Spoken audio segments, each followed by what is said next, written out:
நண்பர்கள் அனைவருக்கும் வணக்கம். இன்னைக்கு நம்ம அந்த வீடியோல சற்று முன் வெளியான ஒரு முக்கியமான அப்டேட் பத்தி தான் பார்க்க போறோம். அதாவது தமிழகத்தில் நாளை 5 மாவட்டங்களுக்கு பலத்த மழை அப்படின்னு சொல்லிட்டு ஒரு அறிவிப்பு வெளியாகி இருக்கு. ஸோ எந்தெந்த மாவட்டங்கள் அப்படின்றத இன்னைக்கு நம்ம பார்த்துடலாம்.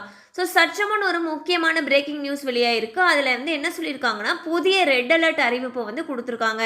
அதாவது வங்கக்கடலில் உருவாகியுள்ள புதிய காற்றழுத்த தாழ்வு பகுதி நவம்பர் 18இல் வலுப்பெற்று ஆந்திர கடற்கரையை நெருங்கும் அப்படின்னு சொல்லிட்டு இந்திய வானிலை ஆய்வு மையம் அறிவித்துள்ளது.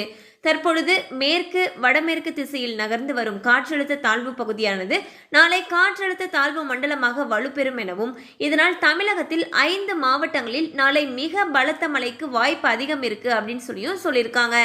அதன்படி பார்க்குறப்போ எந்தெந்த மாவட்டங்கள் அதிக மழை இருக்கும் அப்படின்னு சொல்லி பார்த்தீங்கன்னா கன்னியாகுமரி, நீலகிரி, தேனி, திண்டுக்கல், திருப்பத்தூர் இந்த 5 மாவட்டங்களில் மிக கனமழை இருக்கும் அப்படின்னு சொல்லியிருக்காங்க.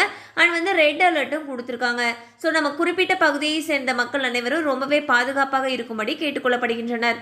கண்டிப்பாக இந்த அப்டேட் உங்களுக்கு பயனுள்ளதாக இருந்திருக்கும் நம்புகிறோம். மேலும் இது போல பயனுள்ள தகவல்கள் உங்களை உடனே ரீச் ஆகணும்னு நினச்சிங்கன்னா நம்ம சேனலோட தொடர்ந்து இணைந்திருங்கள். தேங்க்யூ ஃபார் வாட்சிங்.